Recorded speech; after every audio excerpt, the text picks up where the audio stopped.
Hello friends, రేపటి complete episode ఇప్పుడు ఈ వీడియోలో చూడండి.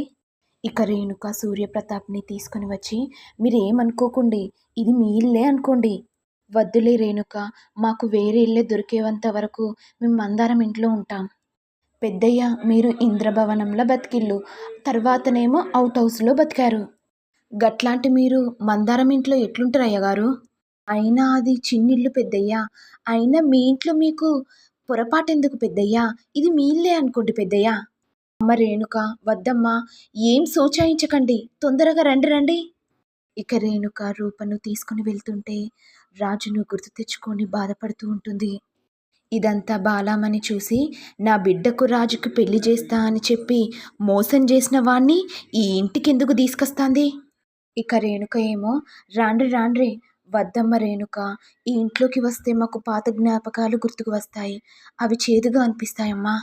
జ్ఞాపకాలు తలుచుకోవాలి కానీ గుర్తు తెచ్చుకోవాలని కానీ ఏమీ లేదమ్మా. మేము వేరే ఇల్లు చూసుకుంటామమ్మా. పెద్దయ్యా, పెళ్లి ముచ్చట మాట్లాడినప్పుడల్లా నన్ను మీ బిడ్డలా అనుకున్నారు. ఇప్పుడు కూడా మీ బిడ్డ పిలుస్తుంది అనుకోండి.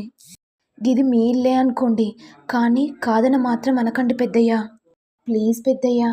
ఇంతలో రూపకి డౌట్ వచ్చి, ఇదేంటి రేణుక గింత బ్రతిమలాడుతుంది, ఏదైనా పన్నాగం పండిందా ఏంది? ఈ ప్రేమ వెనక ఏదో పెద్ద ప్లాన్ అయి ఉంటుంది, ఎలాగైనా తెలుసుకోవాలి. ఇక రేణుక మనసులో, ఈ రూప ఏన్నో ఉండడం కన్నా నా ఇంట్లో ఉండడమే మంచిది. పెద్దయ్య, మీరేం సోచాయించకండి, మీకు చేసిన అన్యాయమే ఆ ముత్యాలత్త నాకు కూడా చేసింది. రాజేమో అమ్మాయి గారికి చేసిన మోసంని నాకు కూడా చేసిండు. ఆ రాజు వాళ్ళ ఫ్యామిలీ గీన్నే ఉన్నారు, గీన్నే తిన్నరు. రాజు దుబాయ్కి పోవాలంటే 5 లక్షల బంగారం ఇచ్చాను, తాకట్టు పెట్టాను. గా ముచ్చట చెప్తే గాలి కొదిలేసిల్లు. ఇవన్నీ ఎందుకు చెప్తున్నానంటే, ఈ ఇంట్లో మీకన్నా నాకే ఎక్కువ జ్ఞాపకాలు గుర్తున్నాయి. ఇక నేనే ఉంటున్నాను, మరి మీరుండలేరా పెద్దయ్యా? నా జ్ఞాపకాలన్నింటికి రంగులు వేసేసిన ఏం గుర్తుండవులే పెద్దయ్యా. పోనీలే, మీరు కూడా ఈ ఇంట్లో ఊరికే ఉండాల్సిన అవసరం లేదు పెద్దయ్యా. యాడివైనా కిరాయి ఇయ్యాలి కదా, అదేదో ఇక్కడి కిరాయి ఇయ్యండి పెద్దయ్యా. గదేదో మీరు ఉంటే నేను కూడా చాలా సంతోషపడతాను.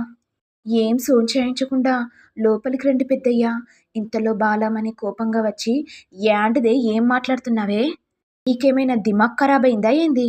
వీళ్ళందరూ కలిసి నీ బతుకును నాశనం చేసిల్లు. గసంటోళ్లను లోపలికెందుకు పిలిపిస్తున్నావే? నీకేమైనదే? పిచ్చి పట్టిందానే? అమ్మా, గసొంటిది ఏం లేదు. పాపం పెద్దయ్య గారు ఎట్ల బతికిండ్లు, ఎట్లయిపోయిల్లు. పెద్దయ్య గారికి ఎవరైనా ఆశ్రమం ఇస్తారు, అదేదో మన ఇంట్లో ఇస్తే ఆశ్రమం అయిపోతుంది కదమ్మా. అయినా మనకు కూడా ఎంతో కొంత కిరాయి వస్తుంది కదమ్మా. అది కాదు బిడ్డ. అమ్మ, పెద్దయ్య గారికి టిఫిన్ చేసి మంచిగా ఉంచు, నేను ఇప్పుడే వస్తాను. ఇంతలో విజయాంబిక, ఇప్పుడు ఇంత శ్రమ ఎందుకమ్మా? అయ్యో, గట్లంటున్నావేందత్తా? మనలో మనం చేసుకోవడానికి ఎందుకు శ్రమ అంటారు? మీరు గట్లేం ఫీల్ అవ్వకండి, ఏం సోంచాయించకండి, మీరు పదండి. ఇక బాలామణి రేణుకను పిలిచి, నీకేమైనా పిచ్చి పట్టిందానే? నేనేం చేసినా సోంచాయించకుండా చేస్తాను, నువ్వు గమ్మునుండు. ఏం సోంచాయించడమే? వాళ్ళు చేసింది నీ జ్ఞాపకముందానే? వీళ్ళందరూ కలిసి నిన్ను మోసం చేసిళ్ళు, గసుంటోళ్లకు నువ్వు సాకిరి చేస్తావానే? అయ్యో అమ్మా, రూప ఎన్నో ఉంటే రాజు విషయాలు నాకు ఎట్లా తెలుస్తాయమ్మా? గదే గీడున్నారనుకో, రాజు గురించి అన్ని విషయాలు తెలుస్తాయి. గదేంటి బిడ్డ, రాజుని ఇంకా మర్చిపోలేదా? వానికి లగ్గమైనది, మరొక పెళ్లి కూడా అయిపోతున్నది, ఇంకా వాణ్ణెందుకు మర్చిపోలేదు బిడ్డ? రాజుకు 2 పెళ్ళిళ్ళైనా నేను విడిచిపెట్టను. ఈ విషయంలో నేను సోచాయించును. రాజు 100 పెళ్ళిళ్ళు చేసుకున్నా సరే, 101 పెళ్ళి నాదే. నేను రాజునే పెళ్లి చేసుకుంటా. నువ్వు గట్ల చేసుకుంటా అంటే నేను ఊరుకుంటానానే? నువ్వు ఊరుకోకపోతే ఊరేసుకుంటాను. రేణుక మెడలో రాజు కట్టిన పసుపు తాడుంటది, లేకపోతే ఉరితాడుంటది. ఇది ఫైనల్, ఇందులో ఎసొంటి మార్పు లేదు. గంత పని మాత్రం చెయ్యకు బిడ్డా. అంటే నువ్వు నా మాటినాలంటే నేను కూడా నీ మాటింటాను. ఏందో చెప్పు, వింటాను. పెద్దయ్య గారికి మంచి టిఫిన్ చేసి పెట్టు.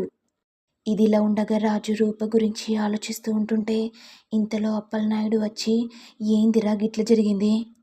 పెద్దయ్య గారు మనకు దూరంగా ఉన్నా ఎలాగైనా కోపం తగ్గుతుంది అనుకున్నాను. ఇంతకాలం ఈ కోపం కూడా తగ్గలేదు. ఎన్నాళ్ళకైనా ఈ దూరం తగ్గదా అనుకునేదాన్ని. కానీ నా ఆశ అడియాశ అయిపోయిందిరా. పెద్దయ్య గారికి మన మీద ఇంకా ఎక్కువ కోపం ఉందిరా. అమ్మాయి గారికి నీకు మరింత దూరం పెరిగిపోయిందిరా.